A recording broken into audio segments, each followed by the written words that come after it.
Yes dear students, good morning to all of you बच्चों। आज की क्लास में बच्चों we are going to start a very beautiful unit of this chemistry syllabus, that is coordination chemistry. बिल्कुल different है और बहुत मज़ा आएगा जो हम पढ़ेंगे, और एग्जामिनेशन के हिसाब से पढ़ेंगे तो हमें और भी ज़्यादा एक्साइटमेंट है कि भाई ये चैप्टर कैसा होने वाला है ना। चलिए, वेरी सिंपल सर, बहुत डिफिकल्ट है, नो वेरी सिंपल।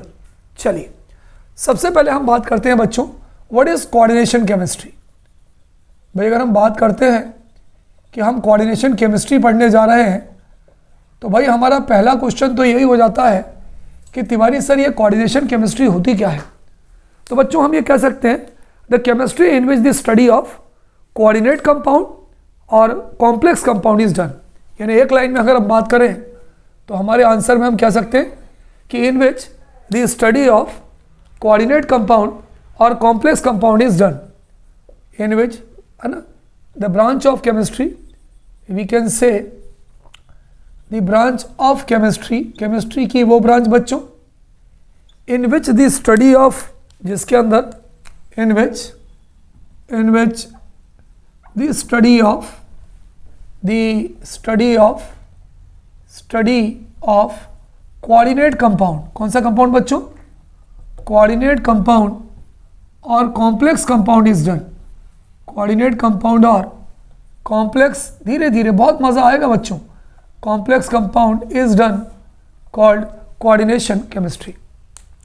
भाई क्या होता है कॉम्प्लेक्स कंपाउंड, क्या होता है coordinate compound, that we will see, है ना, इसको हम देखेंगे। तो बच्चों को अगर आपसे क्वेश्चन पूछे कि Tiwari sir what is coordination chemistry, तो we will say that the branch of chemistry in which the study of coordinate compound, क्या होते हैं कोऑर्डिनेट कंपाउंड बच्चों, जिनमें कोऑर्डिनेट बॉन्ड पाया जाता है, मैं आपको बताऊंगा, और complex compound is done is called as coordination chemistry.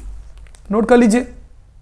चलिए बच्चों, जब हम इसको पढ़ते हैं तो सबसे पहले हमारे दिमाग में क्वेश्चन आता है कि व्हाट इज मॉलिक्यूलर कंपाउंड और एडिशन कंपाउंड, है ना। या कोई पूछता है हमसे कि भाई आप डिफाइन करो कि जो मॉलिक्यूलर कंपाउंड है, मॉलिक्यूलर कह सकते हैं, मॉलिक्यूलर कंपाउंड क्या होता है, या तिवारी सर एडिशन कंपाउंड क्या होता है।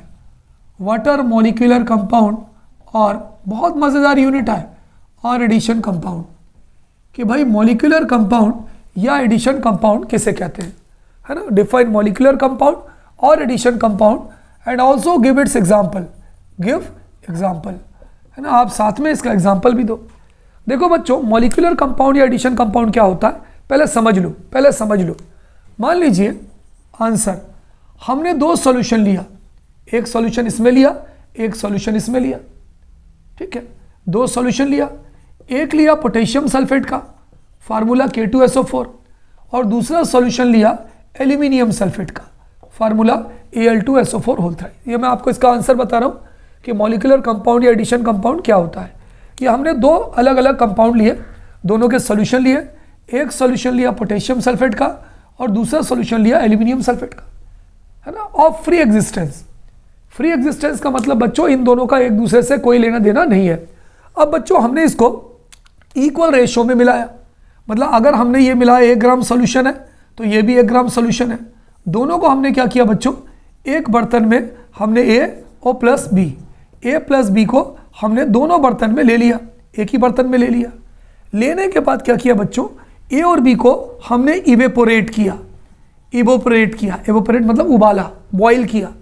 जब पूरी वेपर उड़ गई तो जो नया कंपाउंड बना उस कंपाउंड को हम क्या बोलते हैं, मॉलिक्यूलर कंपाउंड और एडिशन कंपाउंड। एक बार फिर से समझो बच्चों, जिन दो का हमें मॉलिक्यूलर कंपाउंड बनाना है उनको हम स्टोइकियोमेट्रिक रेशियो में लेते हैं, इक्वल रेशियो में लेते हैं, दोनों को हम मिला देते हैं, मिलाने के बाद हम उसको इवेपोरेट करते हैं। तब तक इवेपोरेट करते हैं बच्चों जब तक कि वो बिल्कुल सूख न जाए। सूखने के बाद जो हमें नया कंपाउंड मिलता है उसे हम मॉलिक्यूलर या एडिशन कंपाउंड कहते हैं, है ना। मैं अभी आपको एग्जांपल के साथ और क्लियर करूंगा। तो बच्चों अगर इसकी कोई थ्योरी पूछे तो हम ये कह सकते हैं कि जब व्हेन 2 और मोर कंपाउंड्स, 2 या 2 से ज़्यादा कंपाउंड्स, व्हेन 2 और more then 2 more than two solutions of compounds, जो भी हम कंपाउंड्स लेंगे हम उसको सॉल्यूशन के फॉर्म में लेंगे, है ना। when two or more than two solutions of compounds are mixed together, हम उसको मिला रहे हैं, are mixed together, हम उसको मिला लेंगे। किस रेशियो में बच्चों हम उसको मिलाते हैं? इन स्टोइकियोमेट्रिक रेशियो, है ना। क्यों तिवारी सर? सीधे लिख दो ना इक्वल रेशियो, क्योंकि किताबों में बच्चों लिखा है स्टोइकियोमेट्रिक रेशियो। स्टोइकियोमेट्रिक रेशियो, अगर आपको ये वर्ड थोड़ा कठिन लगता है तो आप लिख दीजिए इक्वल रेशियो, है ना। दो या दो से अधिक कंपाउंड लिया, उनको हमने स्टोइकियोमेट्रिक रेशियो में मिला दिया, है ना। आर इवेपोरेटेड टू ड्राइनेस, हमने उसको गर्म किया, तब तक गर्म किया जब तक कि वो बिल्कुल सूख न गया। सो व्हेन टू और more than two solutions of compounds are mixed together in stoichiometric ratio, that is equal ratio, are evaporated to dryness, then compound formed, तो जो आपको कंपाउंड मिलेगा बच्चों, then the compound formed called, उस compound को हम कहेंगे एडिशन और मॉलिक्यूलर कंपाउंड। उस कंपाउंड को क्या बोलेंगे बच्चों? उस कंपाउंड को हम कह सकते हैं एडिशन कंपाउंड या मॉलिक्यूलर कंपाउंड। बच्चों ये जो दो कंपाउंड होते हैं ये फ्री एग्जिस्टेंस के होते हैं। यदि आप किताब पढ़ोगे तो आप पाओगे कि ये दोनों कंपाउंड बिल्कुल फ्री एग्जिस्टेंस के होते हैं, जिनमें एक दूसरे को कोई लेना देना नहीं है। चलिए एग्जाम्पल लिखते हैं। मैं एग्जाम्पल लिखा मैंने K2SO4, सारे बच्चों को इसका नाम मालूम है, पोटेशियम सल्फेट, बिल्कुल सही Tiwari sir, plus Al2SO4 whole thrice, इसका भी नाम सबको मालूम है, एल्यूमिनियम सल्फेट। इसको हमने इक्वल रेशियो में लिया, अगर हमने ये लिया 1 ग्राम सॉल्यूशन तो ये भी हम लेंगे 1 ग्राम सॉल्यूशन। और इसमें हमने क्या मिला दिया? 24H2O। पानी के कितने मॉलिक्यूल? 24H2O, मतलब दोनों को हमने बराबर मात्रा में लिया और लेने के बाद हमने उसको वाटर में डिसॉल्व कर दिया। जब डिसॉल्व करेंगे और उसको एवेपोरेट किया, एवेपोरेटेड टू ड्राइनेस, देखो एरो है ना, इस एरो में लिख रहा हूँ बच्चों, है ना, ड्राई, है ना, इवेपोरेटेड टू ड्राइनेस, एरो के ऊपर मैंने लिखा इवेपोरेटेड टू ड्राइनेस। जब तक वो सूख ना गया तब तक हमने उसको इवेपोरेट किया, तो ये तीनों के तीनों आपस में जुड़ जाते हैं। क्या बनता है बच्चों? देखो K2SO4, कुछ मत करिए, तीनों को जोड़ के लिख दीजिए, K2SO4 dot Al2SO4 whole thrice dot 24H2O, तीनों को जोड़ दिया, K2SO4 आ गया डॉट Al2SO4 होल थ्राइस आ गया डॉट 24H2। ये जो कंपाउंड बना बच्चों, इसका नाम होता है पोटास एलम। आपको मालूम है पोटास एलम को हिंदी में क्या बोलते हैं? हिंदी में बच्चों हम इसे बोलते हैं फिटकरी। और इसी कंपाउंड को बच्चों हम कह सकते हैं मॉलिक्यूलर कंपाउंड और एडिशन कंपाउंड।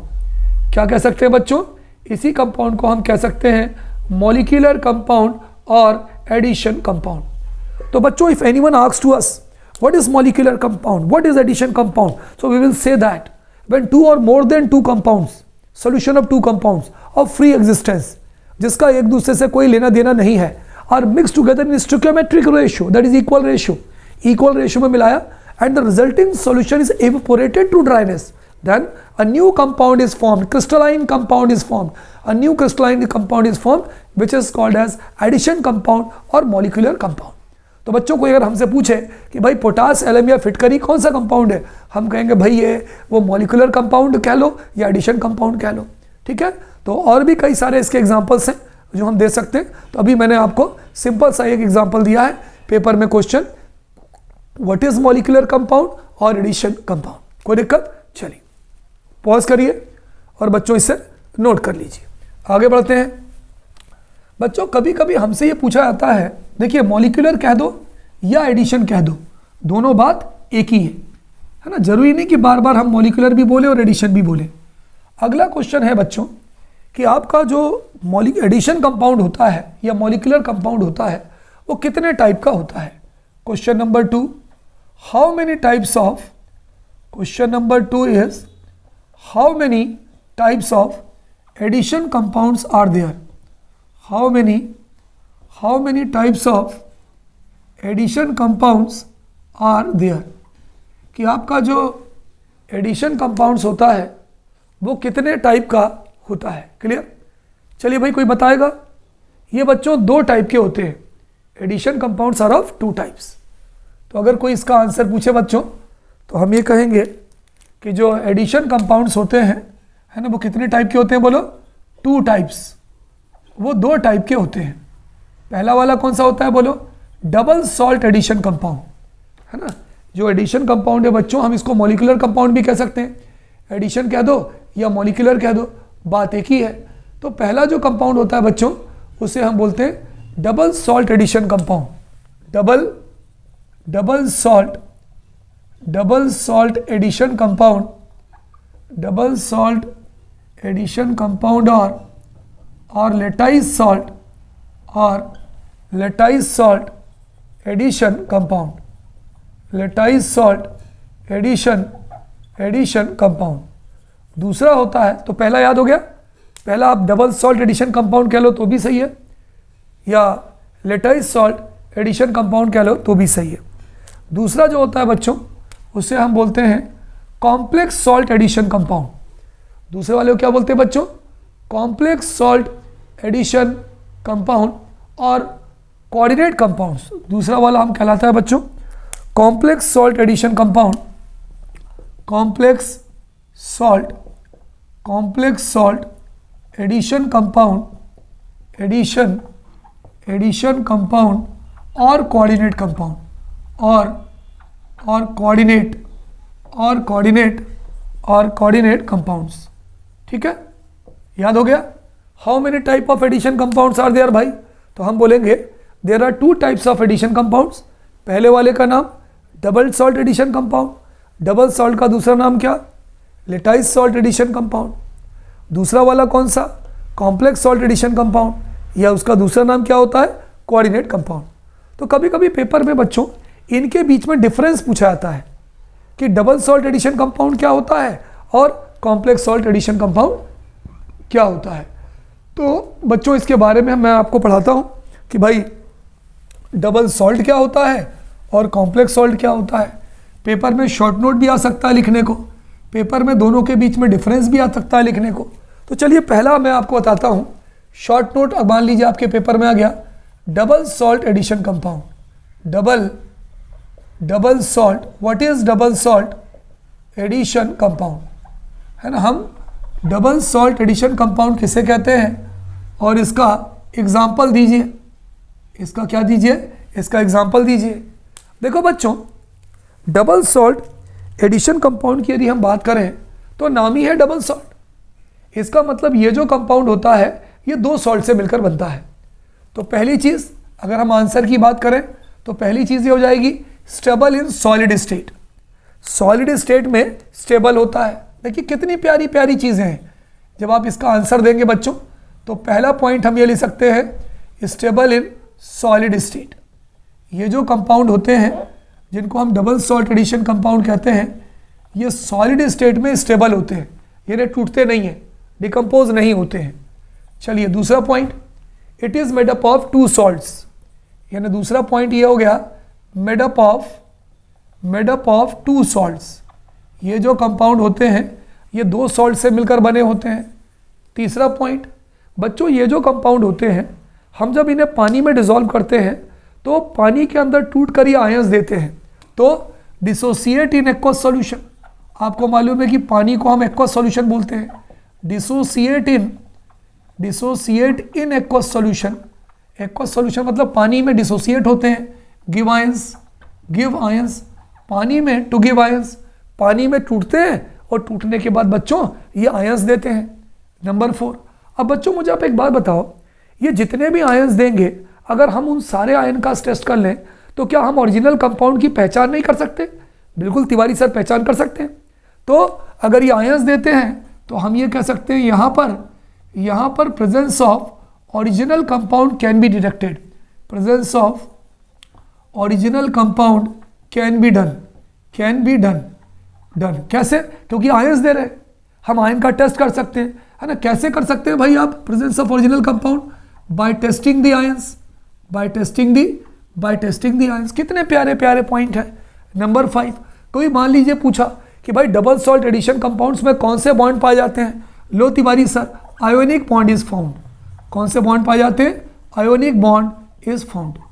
तो बच्चों को अगर हमसे पूछे भाई क्या होता है double salt addition compound, Tiwari sir solid state में स्टेबल होते हैं, टूटते नहीं हैं, दो सॉल्ट से मिलकर बने होते हैं, अगर हम वैसे तो टूटते नहीं हैं, अगर लेकिन हम पानी में डालें तो ये टूट कर आयन देते हैं।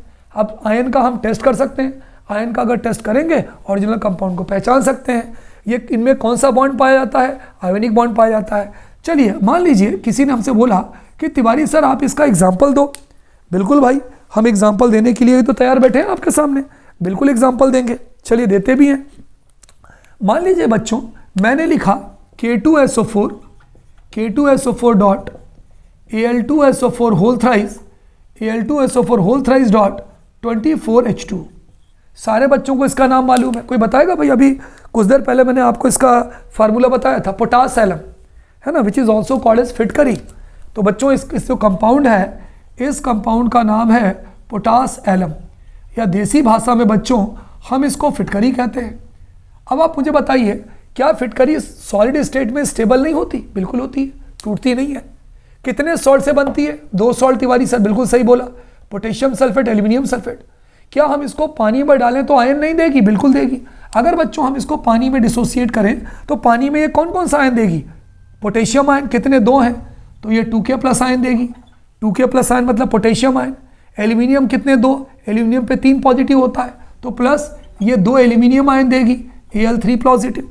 1 सल्फेट आयन ये और 3 सल्फेट आयन ये, तो 3 और 1 4 सल्फेट आयन, तो प्लस 4 सल्फेट आयन देगी। भाई अगर हम इसको पानी में घोलेंगे तो टूटेगा, टूटने के बाद कौन कौन सा आयन देगा बताओ? Potassium ion. दूसरा कौन सा आयन देगा? एल्यूमिनियम आयन देगा। तीसरा कौन सा आयन देगा? सल्फेट आयन देगा। तो बच्चों अगर हमने पानी में मान लो पोटेशियम का टेस्ट लगाया, आ गया, एल्यूमिनियम का टेस्ट लगाया, आ गया, सल्फेट का टेस्ट लगाया, आ गया, तो हम ये नहीं बता सकते कि पोटास एलम होगा, क्योंकि पोटास एलम जो होता है वो पोटेशियम सल्फेट और एल्यूमिनियम सल्फेट का सॉल्ट ही तो होता है। तो इस तरह से अगर हम कोई हमसे पूछे कि भाई पोटास एलम या फिटकरी कौन सा कंपाउंड है, Tiwari sir double salt addition compound है, लेटाइज साल्ट एडिशन कंपाउंड है, सॉलिड स्टेट में स्टेबल है, टूटता है एक्वस सॉल्यूशन के अंदर, आयन देता है, ओरिजिनल कंपाउंड को पहचान सकते हैं, और सबसे बड़ी बात इसके अंदर आयोनिक बॉन्ड पाया जाता है। क्यों? आयन है, पॉजिटिव नेगेटिव आयन है। तिवारी सर एक और एग्जांपल दे दो ना। बिल्कुल देंगे भाई, आपकी डिमांड कैसे पूरी नहीं होगी। आपको याद हो बच्चों, आपने जब अपना केमिस्ट्री प्रैक्टिकल किया होगा तो आपने पढ़ा होगा फेरस अमोनियम सल्फेट। बिल्कुल पढ़ा है सर, याद आया सर? मोर सॉल्ट। चलिए उसका एग्जांपल देखते हैं बच्चों। FeSO4 dot NH4 whole twice SO4 dot 6H2। बच्चों यहाँ पर वाटर ऑफ क्रिस्टलाइजेशन 24H2 होता है, यहाँ पर वाटर ऑफ क्रिस्टलाइजेशन 6H2 होता है। इसका नाम है फेरस अमोनियम सल्फेट। आप चाहो तो पूरा नाम लिख लो, फेरस अमोनियम सल्फेट, या शॉर्ट में लिख लो मोर सॉल्ट। चलिए हमने इसको पानी में डाला है ना, एक्वस सॉल्यूशन मतलब पानी में, हमने पानी में डाला, पानी में टूटेगा, Fe फेरस आयन देगा, इसने दे दिया Fe2+ ion, ferrous ion. Ammonium के 2 मॉलिक्यूल हैं तो plus 2NH4+ ion, ammonium ion, और सल्फेट आयन एक सल्फेट ही है, plus 2 sulphate ion. Tiwari sir पानी कहाँ गया? पानी में मिल गया, तो पहला कौन सा आयन दिया? इसने पहला आयन दिया फेरस आयन। दूसरा आयन कौन सा दिया? दूसरा इसने दिया अमोनियम आयन, और तीसरा तो आपको मालूम है सल्फेट आयन। ठीक है, तो बच्चों अगर पेपर में आपके एग्जाम्पल पूछे तो आपको तोड़ के लिखने की ज़रूरत नहीं है, वो तो मैंने आपको डिटेल में बता दिया है। आप अगर इतना लिखें तो भी चल जाएगा कि फॉर एग्जाम्पल पोटास एलम या फिटकरी, फार्मूला बना दें अधिक से अधिक, फॉर एग्जाम्पल मोर सॉल्ट या फेरस अमोनियम सल्फेट। तो ये आपका बहुत बढ़िया क्वेश्चन बन गया कि डबल सॉल्ट एडिशन कंपाउंड क्या होता है, उसका एग्जाम्पल दीजिए, या लेटाइज सॉल्ट एडिशन कंपाउंड क्या होता है। बहुत क्लियर कट कॉन्सेप्ट है बच्चों, इससे क्लियर कट नहीं हो सकता। 4 पॉइंट में पूरी की पूरी डेफिनेशंस आपको याद हो रही है। चलिए आगे बढ़ते हैं, पॉज करिएगा, नोट करिएगा, हम आगे बढ़ते हैं भाई, चलते जाना है, रुकने का नाम नहीं लेना है भाई, क्योंकि इसके बाद आपको you have to face competitive examination. I will prepare video on that in very much detail with research. चलिए आगे बढ़ते हैं। अगला है बच्चों, मान लीजिए किसी ने अगला टॉपिक दिया, write note on complex salt addition compound. हमारा टॉपिक है बच्चों कॉम्प्लेक्स सॉल्ट, ये इंपॉर्टेंट है, कॉम्प्लेक्स सॉल्ट एडिशन कंपाउंड। क्या होता है भाई complex salt addition compound? Paper में बच्चों इसको हम कोऑर्डिनेट कंपाउंड भी बोलते हैं, कौन सा कंपाउंड बोलते हैं बच्चों? कोऑर्डिनेट कंपाउंड, कोऑर्डिनेट कंपाउंड, है ना। गिव क्या होता है भाई? गिव एग्जांपल, आप इसका एग्जांपल दीजिए। बिल्कुल देंगे भाई, गिव एग्जांपल, आप इसका एग्जांपल दीजिए। तो कॉम्प्लेक्स सॉल्ट एडिशन कंपाउंड क्या होता है या कोऑर्डिनेट कंपाउंड क्या होता है, आप इसका एग्जांपल दीजिए। यही तो हमने पढ़ा है भाई। क्या बताया था मैंने आपको पहली डेफिनेशन में कि केमिस्ट्री की वो ब्रांच जिसमें हम कॉम्प्लेक्स सॉल्ट कंपाउंड के बारे में या कोऑर्डिनेट कंपाउंड के बारे में पढ़ते हैं, उसे हम कोऑर्डिनेशन केमिस्ट्री कहते हैं। यानी जो हमारी ये यूनिट है, इसके अंदर हम ऐसे ही कंपाउंड के बारे में पढ़ेंगे। चलिए हम इसका आंसर लिखते हैं और इसके बारे में विस्तृत से बात करते हैं। बच्चों ये जो कंपाउंड होते हैं ये भी सॉलिड स्टेट में स्टेबल होते हैं। तो पहला पॉइंट तो दोनों में कॉमन होगा, उसमें भी यही था जो मैंने लिखा है, स्टेबल इन सॉलिड स्टेट। ये जो है सॉलिड स्टेट में क्या होते हैं बच्चों? स्टेबल होते हैं। तो हम लिख सकते हैं बच्चों stable in solid state. Number two बच्चों वो तो क्या था कि एक्वस सॉल्यूशन में आसानी से टूट जाते थे, आयन देते थे, लेकिन ये जो पानी में आसानी से नहीं टूटते, ये बड़े डिफिकल्टी से टूटते हैं, कठिनाई से टूटते हैं। और जब टूटते हैं ना तो सिंपल आयन तो देते ही देते हैं। देखिए इसके पहले वाले में सारे सिंपल आयन थे, पोटेशियम आयन था, सल्फेट आयन था, एल्यूमिनियम आयन था, वो सिंपल आयन था। लेकिन इनके साथ दिक्कत ये है कि एक तो ये कठिनाई से टूटते हैं और सिंपल आयन के साथ साथ कम से कम एक कॉम्प्लेक्स आयन देते हैं, क्योंकि नाम ही है कॉम्प्लेक्स या कोऑर्डिनेट। तो दूसरा हम ये लिख सकते हैं कि dissociate in aqueous solution, dissociate in aqueous solution with difficulty. Dissociate in aqueous solution समझते हो, पानी वाले सॉल्यूशन में, with difficulty, with dissociate in aqueous solution with difficulty. Aqueous solution में बड़ी कठिनाई से टूटते हैं। चलो भाई, अब एक तो बड़ी कठिनाई से टूटते हैं and give complex ion along with simple ion. तो और क्या करते हैं? गिव कॉम्प्लेक्स आयन, कॉम्प्लेक्स समझते हो, कठिन वाला ion, give complex ion along with simple ion. Complex ion देते हैं, सिंपल आयन तो वो भी देता था, ये भी देता है, लेकिन इसके साथ साथ यहाँ पर जो डिफरेंस है ये कॉम्प्लेक्स आयन देते हैं। Give complex ion along with simple ion. तो सिंपल आयन के साथ साथ ये कॉम्प्लेक्स आयन देते हैं। अब देखो बच्चों, सिंपल आयन का तो टेस्ट खटाखट लगा लेते हैं हम, फटाफट लगा लेते हैं, लेकिन जो हमारे पास कॉम्प्लेक्स आयन्स हैं उन कॉम्प्लेक्स आयन का हम टेस्ट नहीं लगा पाते। क्यों तिवारी सर बताइए, फटाफट क्यों नहीं लगा पाते? क्योंकि जो कॉम्प्लेक्स आयन्स हैं उसके अंदर कोऑर्डिनेट बॉन्ड है। कॉम्प्लेक्स आयन के अंदर कोऑर्डिनेट बॉन्ड है जो इजीली टूटते नहीं है। तो अब give complex ion along with simple ion. Simple ion का टेस्ट तो कर सकते हैं, लेकिन क्या कॉम्प्लेक्स आयन का टेस्ट कर सकते हैं? नहीं कर सकते। तो अगला पॉइंट हम लिख सकते हैं, test of complex compound can not be done. Test of complex compound can not be done. हम कॉम्प्लेक्स कंपाउंड का टेस्ट नहीं कर सकते।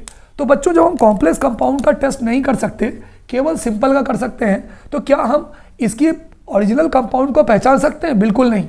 तो हम ये लिख सकते हैं बच्चों, presence of original compound can not be detected, can not be detected. एक बार आपको देखना है बच्चों वीडियो, सारी चीज़ें हटा दीजिए अपने पास से। Presence of original compound can not be detected. अच्छा, ऐसे कंपाउंड को हम कॉम्प्लेक्स सॉल्ट बोलते हैं। वहाँ पर कौन सा बॉन्ड था बच्चों? तिवारी सर आयनिक बॉन्ड था, आयंस थे। यहाँ पर जो बच्चों बॉन्ड होता है, coordinate bond is found. In compound में जो बॉन्ड होता है बच्चों, coordinate, COORDINAT, coordinate bond is found, coordinate bond is found. तो बच्चों को अगर आपसे पूछे कि क्या है कॉम्प्लेक्स सब कंपाउंड, तो ये पूरी प्रॉपर्टी है। चलिए एग्जाम्पल से ये सारे के सारे पॉइंट्स हमारे लिए बहुत मज़ेदार बन जाएंगे। हम एग्जाम्पल लिखते हैं, K4FeCl6, ये एग्जाम्पल है। भाई किसी ने इसका नाम पढ़ा है? अरे कई बार पढ़ा है सर। इसका नाम है पोटेशियम फेरोसाइनाइड। इसका नाम होता है बच्चों पोटेशियम फेरोसाइनाइड। हम कहते हैं कि ये जो आयन है ये कॉम्प्लेक्स सॉल्ट कंपाउंड होता है, कॉम्प्लेक्स सॉल्ट कंपाउंड होता है। वही है जो हम पढ़ा रहे हैं आपको।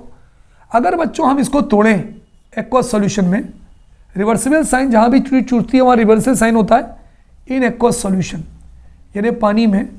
तो जो भी चीज़ अभी मैं आपको बताऊंगा कौन कौन सी चीज़ें क्या कहलाती हैं, जो भी चीज़ इस बड़े स्फीयर में होती है वो कोऑर्डिनेट बॉन्ड से जुड़ती है और वो टूटकर अलग नहीं होती। इसलिए ये 4 पोटेशियम जो आयन है, 4 जो पोटेशियम आयन है, ये तो टूट के अलग हो जाते हैं। क्यों? क्योंकि ये जो आयन है हमारे बच्चों, ये पोटेशियम आयन है। और आपको मालूम होना चाहिए कि जो पोटेशियम आयन है ये सिंपल आयन कहलाता है। लेकिन ये जो बड़ा वाला ब्रैकेट है प्लस, ये हो गया आपके Fe, ये हो गया CN6 और ये हो गया 4 निगेटिव, ये वाला जो आयन है ये आसानी से टूटकर अलग नहीं होता। क्यों? क्योंकि ये ब्रैकेट में, अभी मैं अगले टॉपिक में आपको डिटेल में पढ़ाने वाला हूँ तो वहाँ और क्लियर हो जाएगा, ये टूटकर अलग नहीं होते। ठीक है, इसको हम बोलते हैं फेरोसाइनाइड आयन। इस आयन को क्या बोलते हैं बच्चों? Ferrocyanide ion. फेरोसाइनाइड आयन, ये जो फेरोसाइनाइड आयन होते हैं बच्चों, इनको हम बोलते हैं कॉम्प्लेक्स आयन।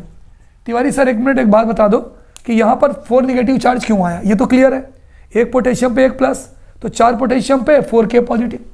यहाँ पे बच्चों 4 निगेटिव क्यों आया? समझिए बात को, एक CN पर 1 निगेटिव होता है। बात को समझिएगा, यहाँ मैं ब्लैक से लिख भी देता हूँ, मिटा देना बात। एक CN पर 1 निगेटिव होता है तो 6 CN पे 6 निगेटिव। आयरन पे होता है 2 पॉजिटिव, तो 2 पॉजिटिव से 2 निगेटिव कट गया तो कितने निगेटिव आए? 4 निगेटिव। भाई कोई क्वेश्चन पूछ सकता है कि तिवारी सर ये तो समझ में आ गया, यहाँ बताइए यहाँ 4 निगेटिव क्यों लिखा? क्योंकि देखिए एक CN पर होता है 1 निगेटिव, तो 6 पे 6 निगेटिव, एक आयरन पे 2 पॉजिटिव, तो 2 पॉजिटिव 2 निगेटिव, तो ये हो गया 4 निगेटिव, तो हमने इसको मिटा दिया। क्लियर? तो अब देखो, अब सारे पॉइंट्स ध्यान से देखो। Stable in solid state, solid में टूटता नहीं है। पानी में हमने डाला, कॉम्प्लेक्स आयन देता ही देता है, लेकिन साथ में सिंपल आयन भी देता है। दिक्कत ये कॉम्प्लेक्स आयन देता है। अब जब कॉम्प्लेक्स आयन देता है बच्चों, तो कॉम्प्लेक्स आयन में इन दोनों के बीच में कोऑर्डिनेट बॉन्ड होता है। बस अगले टॉपिक में बता रहा हूँ, इसलिए ये टूटकर अलग नहीं होता। तो अगर टूटकर अलग नहीं होता तो क्या हम सारे आयन का टेस्ट कर सकते हैं? क्या नहीं कर सकते। केवल किसका टेस्ट कर सकते हैं? पोटेशियम आयन का कर सकते हैं। और पोटेशियम आयन के बेसिस पे क्या हम पूरे कंपाउंड को पहचान सकते हैं? नहीं पहचान सकते। कौन सा बॉन्ड पाया जाता है? कोऑर्डिनेट बॉन्ड पाया जाता है। कैसे? आगे बताऊंगा। तो बच्चों कोई पूछे भाई क्या होते हैं complex salt addition compound? Tiwari sir point number 1, they are stable in solid state, बिल्कुल सही। Point number 2, dissociate with difficulty, कठिनाई से टूट रहे हैं, and give complex ion along with simple ion. Simple तो देता ही है जिसका हम टेस्ट कर सकते हैं, कॉम्प्लेक्स का टेस्ट नहीं कर सकते क्योंकि कोऑर्डिनेट बॉन्ड होता है। तीसरा point, the test of complex ions can not be perform, बिल्कुल सही। इसलिए हम ओरिजिनल कंपाउंड का पता नहीं लगा पाते। डबल सॉल्ट में पता लगा लेते हैं क्योंकि वहाँ पे कॉम्प्लेक्स आयन नहीं है, यहाँ पे पता नहीं लगा पाते क्योंकि ये कॉम्प्लेक्स कंपाउंड है जो हमें कॉम्प्लेक्स आयन देता है। वहाँ पर जो बॉन्ड था वो था आयनिक बॉन्ड, यहाँ पर जो बॉन्ड है आपका वो कौन सा बॉन्ड है? यहाँ पर जो आपका बॉन्ड है वो है कोऑर्डिनेट बॉन्ड। ये लिखा हुआ है मैंने कोऑर्डिनेट बॉन्ड, नोट कर लीजिए। पॉज करिए और पॉज करके चीज़ों को बच्चों अच्छे से नोट कर लीजिए, है ना। मज़ा आएगा, मज़ा आएगा, बहुत मज़ा आएगा, पढ़ते जाइए। चलिए अब बच्चों कुछ टर्म्स है ना, हमारे पेपर में कुछ टर्म्स आती हैं, की टर्म्स बोलते हैं जिसको, इसके बारे में हमें पता होना चाहिए। तिवारी सर वो कौन कौन सी टर्म्स हैं? मैं सारी टर्म्स आपको बताऊंगा। चलिए, फर्स्ट है आपका ionization sphere. Ionization sphere, ionization sphere को बच्चों हम बोलते हैं प्राइमरी वैलेंसी। क्या बोलते हैं बच्चों? Primary valency.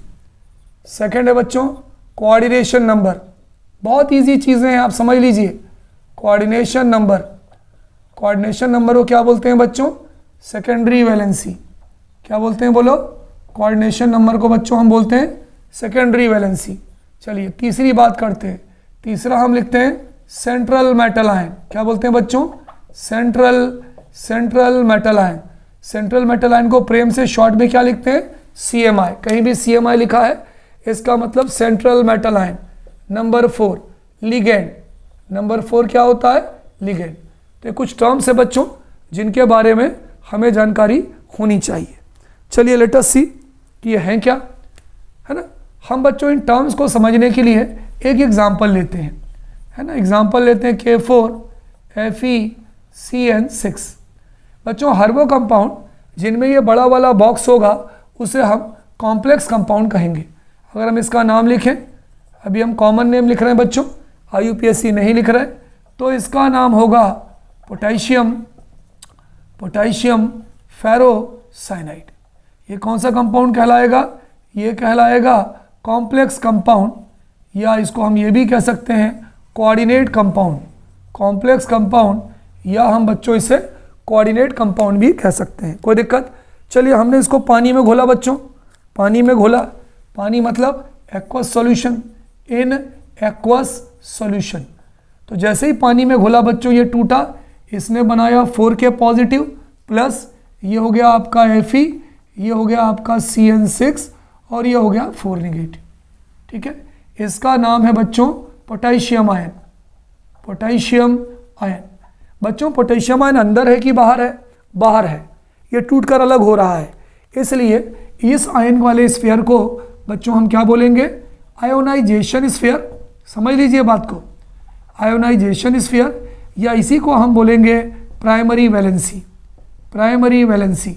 अगर मैं आपसे पूछूं कि इस कंपाउंड की प्राइमरी वैलेंसी कितनी है, आप कहोगे तिवारी सर इस कंपाउंड की प्राइमरी वैलेंसी 4 है। यानी हर वो चीज़ जो इस बड़े बॉक्स के बाहर होगी उसे हम प्राइमरी वैलेंसी या आयनाइजेशन स्फीयर कहेंगे। बच्चों ये जो बड़ा वाला डब्बा आपको दिख रहा है, डब्बा, इस डब्बे का भी एक नाम है, मैं लिख रहा हूँ क्या नाम है? इस डब्बे को हम बोलते हैं कोऑर्डिनेशन स्फीयर। क्या बोलते हैं प्यारे बच्चों? कोऑर्डिनेशन। अब आप डब्बा नहीं बोलोगे, आप इसको बोलोगे तिवारी सर कोऑर्डिनेशन स्फीयर है। जो बड़ा वाला बॉक्स आपको दिख रहा है, उस बड़े वाले बॉक्स को बच्चों हम क्या बोलते हैं? Coordination sphere. इस बड़े वाले बॉक्स में जिसे हमने कोऑर्डिनेशन स्फीयर बोला है, जो चीज़ सबसे पहले लिखी होती है बच्चों, जो चीज़ अच्छा एक बात बताओ, क्या हम इसको ऐसे नहीं लिख सकते? बताओ, देखिए ध्यान से देखिएगा। चलिए इसको हम इस तरह से भी लिख सकते हैं बच्चों, ध्यान दें ताकि आपका कन्फ्यूज़न क्लियर हो जाए। ये बड़ा बॉक्स है, ये बड़ा बॉक्स है, बीच में आयरन है। जो बीच में लिखा होता है ना बच्चों, इसे हम बोलते हैं सेंट्रल मेटल आयन। ये मैं लिख देता हूँ, सेंट्रल मेटल आयन, और प्रेम से हम इसे शॉर्ट में CMI कहते हैं। हमेशा ध्यान रखना, बड़े वाले बक्से में कोऑर्डिनेशन स्फीयर में जो चीज़ सबसे पहले लिखी होती है उसे हम सेंट्रल मेटल आयन कहते हैं। जो जुड़ता है उसे हम लिगेंड कहते हैं, जो जुड़ता है उसे हम लिगेंड कहते हैं। तो साइनाइड जुड़ रहा है बच्चों, तो साइनाइड क्या कहलाएगा? लिगेंड कहलाएगा। बच्चों जितनी संख्या में जुड़ता है, जितनी संख्या में जुड़ता है उस संख्या को हम कोऑर्डिनेशन नंबर कहते हैं, या उसी को हम सेकेंडरी वैलेंसी कहते हैं। कोऑर्डिनेशन नंबर कहते हैं, या उसी को हम सेकेंडरी वैलेंसी कहते हैं। क्लियर? तो मैं अगर आपसे पूछूं कि यहाँ पर आयरन की सेकेंडरी वैलेंसी कितनी है, तो आप कहोगे तिवारी सर 6 है। यहाँ पर आयरन का कोऑर्डिनेशन नंबर कितना है, आप कहोगे तिवारी सर 6 है। अच्छा, अब ये 6 जो CN है वो Fe से कैसे जुड़ते हैं? ये जुड़ते हैं कोऑर्डिनेट बॉन्ड के द्वारा। मैंने बताया था ना, तभी तो ये टूट के अलग नहीं होते। 3 CN ये जुड़ गए, है ना। ये देखो CN निगेटिव, एक CN यहाँ जुड़ गया, दूसरा CN यहाँ जुड़ गया, तीसरा CN यहाँ जुड़ गया। कुल मिलाकर कितने CN जुड़े हैं? 6। अच्छा, Fe पे कितने प्लस चार्ज होते हैं? 2 प्लस। हर CN पर कितने निगेटिव होते हैं? 1 निगेटिव। तो 2 पॉजिटिव से 2 निगेटिव कटा तो 1 निगेटिव आ गया। तो अगर मैं आपसे पूछूं बच्चों कि यहाँ पे जो सेंट्रल मेटल आयन है वो लिगेंड से किस वैलेंस बॉन्ड से जुड़ा है, तो आप कहोगे तिवारी सर आपने दर्शन तो करा दिए, अब बचा क्या? तो ये जिस बॉन्ड से जुड़ते हैं उसे हम बोलते हैं कोऑर्डिनेट बॉन्ड या कोऑर्डिनेट लिंकेज। बच्चों पानी की तरह सारी चीज़ें साफ हो गई कि ऐसा कंपाउंड जिसके अंदर कोऑर्डिनेशन स्फीयर होता है उसे हम कॉम्प्लेक्स कंपाउंड या कोऑर्डिनेट कंपाउंड कहते हैं। जो चीज़ इस कोऑर्डिनेशन, इस बड़ा जो बॉक्स होता है, जो डब्बा होता है, उसे हम कोऑर्डिनेशन स्फीयर कहते हैं। जो चीज़ बड़े बक्से के बाहर होती है उसे हम आयनाइजेशन स्फीयर या प्राइमरी वैलेंसी कहते हैं। कोऑर्डिनेशन स्फीयर के अंदर जो चीज़ सबसे पहले लिखी जाती है उसे हम सेंट्रल मेटल आयन कहते हैं। सेंट्रल मेटल आयन से जो चीज़ जुड़ी जाती है, कोऑर्डिनेट बॉन्ड के द्वारा जो चीज़ जुड़ती है उसे हम लिगेंड कहते हैं। जितनी संख्या में लिगेंड जुड़ते हैं उसे हम कोऑर्डिनेशन नंबर या सेकेंडरी वैलेंसी कहते हैं। तो बच्चों बहुत सिंपल चीज़ है और ये आप अपने ओन वर्ड्स में लिख सकते हो। सपोज करिए किसी ने आपसे पूछा व्हाट इज कोऑर्डिनेशन स्फीयर, सुनिए मेरी डेफिनेशन सुनिए, तो हम ये कह सकते हैं कि central metal ion and the ligand attached with it is written within a big bracket which is called as coordination sphere. दूसरा आपसे पूछा सेंट्रल मेटल आयन क्या होता है, through which ligand is attached, जिससे लिगेंड जुड़े हैं। ठीक है, कोई दूसरा आपसे पूछा कोऑर्डिनेशन नंबर या सेकेंडरी वैलेंसी किसे कहते हैं, so the number of ligand attached with CMI, the number of ligand attached with CMI is called as coordination number या सेकेंडरी वैलेंसी। यहाँ पर तुम्हारा जो CMI आयरन से कितने लिगेंड जुड़े हैं? 6, तो आयरन की सेकेंडरी वैलेंसी 6 होगी, आयरन का कोऑर्डिनेशन नंबर 6 होगा। बताओ भाई कोई प्रॉब्लम? पानी की तरह साफ है तिवारी सर। क्या होता है कॉम्प्लेक्स कंपाउंड? मालूम है, आयनाइजेशन स्फीयर बाहर वाला, प्राइमरी वैलेंसी बाहर वाली, बड़ा वाला डब्बा कोऑर्डिनेशन स्फीयर, सबसे पहले CMI, उसके बाद लिगेंड, जितने लिगेंड उसको हम बोलते हैं सेकेंडरी वैलेंसी और कोऑर्डिनेशन नंबर। कोई दिक्कत? तो बच्चों नोट कर लीजिए, बहुत ही क्लियर है, पानी की तरह साफ है। नोट डाउन बच्चों। बच्चों हमारा अगला क्वेश्चन है, हम अगले क्वेश्चन की बात करते हैं कि how many type of complex compounds are there on the basis of stability of complex ions. How many complex are there, complex compounds बोल सकते हैं। How many complex compounds are there on the basis of stability of complex ion, on the basis of stability of complex ions, कि भाई complex ion की stability के basis पर कितने type के कॉम्प्लेक्स कंपाउंड होते हैं। बच्चों ये 2 होते हैं, परफेक्ट और पेनिट्रेटिंग कॉम्प्लेक्स और इम्परफेक्ट और नॉर्मल कॉम्प्लेक्स। ये 2 टाइप के होते हैं बच्चों। पहले होते हैं परफेक्ट और पेनिट्रेटिंग कॉम्प्लेक्स, परफेक्ट और पेनिट्रेटिंग कॉम्प्लेक्स, ये पहले वाले होते हैं। और जो दूसरे वाले होते हैं उसे हम बोलते हैं इम्परफेक्ट। अलग अलग भी पेपर में आ सकते हैं, क्या होते हैं परफेक्ट या पेनिट्रेटिंग कॉम्प्लेक्स, या क्या होते हैं इम्परफेक्ट और नॉर्मल कॉम्प्लेक्स। तो इम्परफेक्ट और नॉर्मल कॉम्प्लेक्स, इम्परफेक्ट और नॉर्मल कॉम्प्लेक्स। अब बच्चों अगर कोई पूछे भाई परफेक्ट या पेनिट्रेटिंग कॉम्प्लेक्स क्या होते हैं, बच्चों ऐसे कॉम्प्लेक्स कंपाउंड्स जो सॉल्यूशन में ज़्यादा स्टेबल कॉम्प्लेक्स आयन देते हैं, यानी जो कॉम्प्लेक्स आयन देते हैं वो बिल्कुल ही नहीं टूटते, मतलब very less ionised, feebly ionised, तो हम उसे बोलते हैं परफेक्ट और पेनिट्रेटिंग कॉम्प्लेक्स। तो हम ये बोल सकते हैं complex compound which give complex compound which give more stable complex ion, जो बहुत ज़्यादा स्टेबल कॉम्प्लेक्स आयन देते हैं, है ना। और क्या बोल सकते हैं complex ion which give more stable complex ion which is feebly ionized, feebly समझते हो, very less, which is feebly, अगर देसी भाषा में लिखें तो वेरी लेस आयोनाइज्ड, बहुत कम आयोनाइज होता है। ऐसे कॉम्प्लेक्स को हम बोलते हैं पेनिट्रेटिंग या परफेक्ट कॉम्प्लेक्स। चलिए अगर आपको कोई एग्जांपल लिखना हो तो चलिए मैं इसका एग्जांपल लिखता हूँ। K3FeCN6, K3Fe ये ब्रैकेट है बच्चों, K3FeCN6। अगर कोई बोले भाई कि अभी मैं आपको इसका नाम बताऊंगा, पोटेशियम फेरीसाइनाइड, है ना, IPSC नॉमेनक्लेचर में, ये जब अपन इसको तोड़ते हैं ना बच्चों, जब ये आयनाइज होता है इन एक्वस सॉल्यूशन पानी में, तो ये क्या करता है, ये देता है 3K positive plus FeCN6 3 negative. Tiwari sir ऐसा क्यों? Fe पर 3 पॉजिटिव होते हैं और Cn पर 6 नेगेटिव होते हैं, तो 3 पॉजिटिव से 3 नेगेटिव कट गए, बचे 3 नेगेटिव।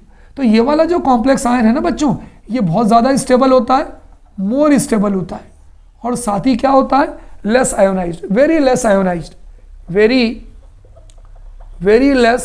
आयोनाइज्ड।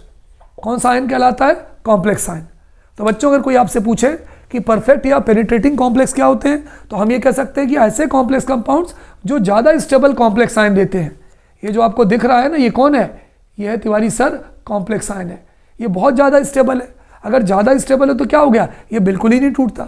तो if any such complex compounds are there which in solution gives more stable complex ion which is very less ionized or feebly ionized, then it is called as perfect or penetrating complex. तो अगर कोई आपसे पूछे कि भाई K3FeCN6 कौन सा complex है, तो हम बोलेंगे परफेक्ट और पेनिट्रेटिंग कॉम्प्लेक्स। चलिए आगे चलते हैं जी। अगला है हमारा इम्परफेक्ट और नॉर्मल कॉम्प्लेक्स। इसका मतलब ये जो कॉम्प्लेक्स कंपाउंड्स होते हैं ये लेस स्टेबल कॉम्प्लेक्स आयन देते हैं, ये लेस स्टेबल कॉम्प्लेक्स आयन देते हैं। अगर लेस स्टेबल होगा तो क्या होगा, मोर आयोनाइज्ड, बहुत ज़्यादा आयोनाइज्ड होगा। तो इसका बस जस्ट अपोजिट। तो हम ये लिख सकते हैं बच्चों, क्या लिख सकते हैं तिवारी सर, हम लिख सकते हैं complex compound which give less stable complex ion, which give less stable complex ion, जो कम स्टेबल कॉम्प्लेक्स आयन देते हैं, मतलब दैट इज मोर आयोनाइज्ड। जो ज़्यादा आयोनाइज होता है दैट इज मोर आयोनाइज्ड, तो हम उसे बोलेंगे, क्या बोलेंगे, इम्परफेक्ट और नॉर्मल कॉम्प्लेक्स। क्या बोलेंगे बच्चों, इम्परफेक्ट और normal complex. Tiwari sir example दीजिए, बिल्कुल देंगे भाई, एग्जांपल के लिए तो बैठे हैं। एग्जांपल K2, क्या हो गया बच्चों, K2 मतलब पोटेशियम, K2CdCN4, ये कॉम्प्लेक्स कंपाउंड है बच्चों। अगर हम इसको पानी में डालेंगे इन एक्वस सॉल्यूशन यानी पानी में, तो ये टूटता है, 2 पोटेशियम है तो ये देगा 2K पॉजिटिव प्लस, यहाँ पर हम इसको तोड़ें तो हो जाएगा CD, ये हो जाएगा CN4 और ये हो जाएगा 2 नेगेटिव। तिवारी सर यहाँ पे 2 नेगेटिव क्यों आया, CD पर होता है 2 पॉजिटिव, 1 CN पर 1 नेगेटिव, 4 CN पे 4 नेगेटिव, तो 4 नेगेटिव 2 पॉजिटिव 2 नेगेटिव। यहाँ भी इसको भी हम बोलेंगे बच्चों कॉम्प्लेक्स आयन, ये जो आयन है इसको भी बोलेंगे कॉम्प्लेक्स आयन। तिवारी सर ये बताओ आपको पता कैसे चलता है कॉम्प्लेक्स आयन है, भाई ब्रैकेट है, ये भी ब्रैकेट है। अभी मैंने कुछ देर पहले आपको बताया कि ब्रैकेट के अंदर जो भी चीज़ जुड़ी होती है वो कोऑर्डिनेट कंपाउंड से जुड़ी होती है, इसीलिए हम इसको कॉम्प्लेक्स आयन कहते हैं। ये वाला कॉम्प्लेक्स आयन कैसा होगा, लेस स्टेबल होगा। लेस स्टेबल होगा मतलब मोर आयोनाइज्ड होगा, मोर क्या होगा बोलो, आयोनाइज्ड होगा। मतलब इसके पास ये टेंडेंसी होती है बच्चों, ये टूट भी सकता है। ये वाला जो आयन है ना CdCN4, ये टूट भी सकता है। कैसे टूट सकता है, देखिए मैं यहाँ लिखता हूँ, ये किस तरह से ये डिसोसिएट हो सकता है या टूट सकता है। यहाँ पर आपको दिखाई नहीं देगा, इसको मैं यहाँ लिख रहा हूँ बच्चों कि ये जो CdCN4 है ये किस तरह से टूट सकता है। ठीक है, ये स्टेबल नहीं होता है, यहाँ लिखता हूँ मैं इसकी रिएक्शन, ये हो गया CD, ये हो गया CdN4 और ये हो जाएगा आपके, अगर हम इसको तोड़े बच्चों तो जब डिकम्पोज होगा तो ये हो जाएगा CD2 positive plus 4CN negative, देखो टूट गया। तो अगर कोई कॉम्प्लेक्स कंपाउंड ऐसा है बच्चों जो कि लेस स्टेबल कॉम्प्लेक्स आयन देता है, which gives less stable complex ion which is more ionized, तो हम उसे बोलेंगे इम्परफेक्ट और normal complex. Is there any problem बच्चों, तो this is called as imperfect और नॉर्मल कॉम्प्लेक्स। बच्चों कभी कभी हमसे ये भी पूछा जाता है कि how many type of complexes are there on the basis of charge, कि अगर हम चार्ज की बात करें तो चार्ज के बेसिस पर कितने टाइप के कॉम्प्लेक्स हो सकते हैं। ये तो स्टेबिलिटी के बेसिस पे था, तो क्वेश्चन है how many types of complexes are there, how many types of complexes are there on the basis of charge, on the basis of charge, है ना, चार्ज के बेसिस पे, on the basis of charge, कि भाई charge के basis पे कितने type के कॉम्प्लेक्स होते हैं, सबके एग्जांपल भी दीजिए। चलिए बात करते हैं बच्चों, पहले जो कॉम्प्लेक्स होते हैं वो होते हैं जिन पर पॉजिटिव चार्ज होता है। तो पहले वाले कॉम्प्लेक्स को हम बोलते हैं कैटायोनिक कॉम्प्लेक्सेस, कैटायोनिक कॉम्प्लेक्सेस। दूसरे वो होते हैं, मैं बिल्कुल सिंपल इसका एग्जांपल भी मैं बताते चलता हूँ। ये कौन सा चार्ज कैरी करते हैं बच्चों, कैरी पॉजिटिव चार्ज, कैरी बोलो, carry positive charge. Tiwari sir example दो, देता हूँ एग्जांपल भाई। चलिए मैंने लिखा Cr, ये मैंने लिखा NH3 और होल 6 और ये मैंने लिखा 3 पॉजिटिव। अभी आपको जब मैं IUPAC नॉमेनक्लेचर बताऊंगा ना तो सारी चीज़ें आपको समझाऊंगा डिटेल में, टेंशन न लो। क्रोमियम से कितने अमोनिया जुड़े, 6 जुड़े हैं। क्रोमियम पर होता है 3 पॉजिटिव, है ना बच्चों, ध्यान से सुनना, क्रोमियम पर होता है 3 पॉजिटिव, कितने अमोनिया जुड़े, 6। अमोनिया पे होता है 4 जीरो, तो 3 पॉजिटिव और ये 0, तो कुल मिलाकर क्या आ गया, 3 पॉजिटिव। तो ये जो कॉम्प्लेक्स है, अभी मैं नाम नहीं बता रहा बच्चों, क्योंकि जस्ट इसके बाद मैं आपको IUPAC नॉमेनक्लेचर बताऊंगा तो आपको सारी चीज़ें क्लियर हो जाएंगी। इस कॉम्प्लेक्स पर कौन सा चार्ज है, पॉजिटिव है, इसलिए हम इसको कैटायोनिक कॉम्प्लेक्स कहेंगे। नाम बच्चों मैं अगली सीरीज, अगला जो सेगमेंट होगा IUPAC नॉमेनक्लेचर का, तो वहाँ मैं डिटेल से आपको नाम बताऊँगा। दूसरा जो कॉम्प्लेक्स होगा बच्चों उसे हम क्या बोलेंगे, एनायोनिक कॉम्प्लेक्सेस, एनायोनिक कॉम्प्लेक्सेस। ये कौन से कॉम्प्लेक्स होते हैं बच्चों, विच कैरी नेगेटिव चार्ज। तो एनायनिक कॉम्प्लेक्सेस वो होते हैं कैरी, कौन से चार्ज होते हैं इनमें बच्चों, इनमें होता है नेगेटिव चार्ज। इन कॉम्प्लेक्स में बच्चों नेगेटिव चार्ज होता है, नेगेटिव चार्ज। कैसे तिवारी सर, ये इसका एग्जांपल है। चलिए मैं एग्जांपल लेता हूँ। मैंने लिख लिया Ag, यहाँ लिखा Cn, यहाँ लिखा whole twice 1 negative. Tiwari sir एक बार समझाने की कोशिश कीजिए कि इस पर नेगेटिव चार्ज क्यों आया। सिल्वर पर होता है 1 पॉजिटिव, बिल्कुल सही सर। Cn पर होता है 2 निगेटिव, तो 1 पॉजिटिव से 1 निगेटिव कट गया, बचा 1 निगेटिव। तो अगर कोई कॉम्प्लेक्स ऐसा है बच्चों जिस पर नेगेटिव चार्ज है तो उसे हम बोलेंगे एनायोनिक कॉम्प्लेक्सेस। तीसरे कॉम्प्लेक्स वो होते हैं बच्चों न्यूट्रल कॉम्प्लेक्सेस, मतलब जिन पे कोई भी चार्ज नहीं होता, उसे हम क्या बोलते हैं बच्चों, उन्हें हम बोलते हैं neutral complexes, carry no charge. हम ये कह सकते हैं carry no charge. Tiwari sir example देकर बताइए। बिल्कुल भाई, एग्जांपल तो आपको देना ही है। हमने ये लिया Pt, हमने इससे 2 अमोनिया जोड़ दिया और हमने इससे 2 Cl जोड़ दिया, कोई चार्ज नहीं आएगा।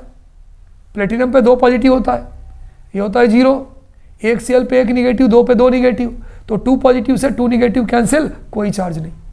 तो बच्चों कोई अगर आपसे पूछे कि how many type of complexes are there on the basis of charge, तो बच्चों हम क्या बोलेंगे, there are 3 types of complexes on the basis of charge. पहले कौन सा, कैटायनिक कॉम्प्लेक्सेस, दूसरा कौन सा, एनायनिक कॉम्प्लेक्सेस, और तीसरा कौन सा बच्चों, neutral complexes. Is there any problem बच्चों, note down in your copy. चलिए आगे बढ़ते हैं बच्चों। कभी कभी बच्चों हमसे क्वेश्चन और पूछा जाता है कि how many type of complexes are there on the basis of type of ligands attached with CMI। CMI समझते हो ना, सेंट्रल मेटल आयन, जो कोऑर्डिनेशन स्फीयर में सबसे पहले लिखा जाता है।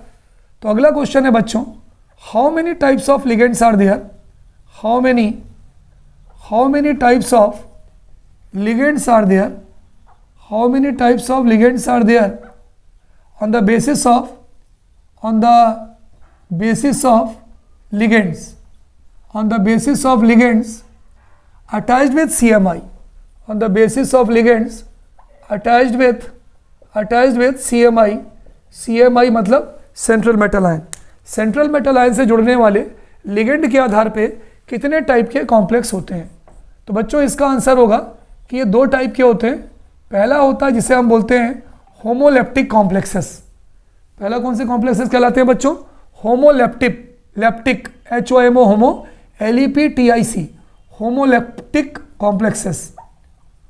और जो दूसरा होते हैं बच्चों उसको हम कहते हैं हेटेरोलेप्टिक कॉम्प्लेक्सेस, हेटेरोलेप्टिक कॉम्प्लेक्सेस। तो बच्चों 2 टाइप के होते हैं, एक होमोलेप्टिक कॉम्प्लेक्सेस और एक हेटेरोलेप्टिक कॉम्प्लेक्सेस, है ना। चलो मैं पहले दोनों के एग्जांपल लिख दूं बच्चों। चलिए मैं पहले वाले का एग्जांपल लिख रहा हूं, होमोलेप्टिक कॉम्प्लेक्स का एग्जांपल लिख रहा हूं। ध्यान दीजिएगा, एग्जांपल नंबर 1 मैंने लिखा बच्चों Fe, मैंने लिखा CN6, मैंने लिखा 4 निगेटिव। क्या आपके समझ में आ रहा है तिवारी सर? हमारे समझ में ये आ रहा है कि जो सेंट्रल मेटल आयन है, आपने बताया था ये कोऑर्डिनेशन स्फीयर हो गया, ये सेंट्रल मेटल आयन हो गया, इससे जुड़ने वाले जितने भी लिगेंड हैं वो सब एक जैसे हैं। अगर 1 Cn है तो 6 के 6 Cn है। चलिए एक और एग्जांपल लिखता हूं मैंने लिखा CrH2O होल 6 और 3 पॉजिटिव। तिवारी सर ये जो कॉम्प्लेक्स है ये भी होमोलेप्टिक कॉम्प्लेक्स है। क्यों भाई? क्योंकि सेंट्रल मेटल आयन से जुड़ने वाले जितने भी लिगेंड हैं वो सब एक जैसे हैं। तो होमोलेप्टिक लिगेंड्स क्या होते हैं? In which same type of ligand attached with CMI। Central metal ion से जुड़ने वाले जो लिगेंड है वो एक जैसे होते हैं। तो हम यहाँ लिख सकते हैं in which same type of ligands attached with CMI, in which same type of ligands attached with central metal ion। Central metal ion को क्या लिखते हैं बच्चों शॉर्ट में? CMI। हेटेरोलेप्टिक कॉम्प्लेक्सेस क्या होते हैं भाई? जिसमें अलग अलग टाइप के लिगेंड CMI से जुड़े हों, है ना। हम लिख सकते हैं in which different type of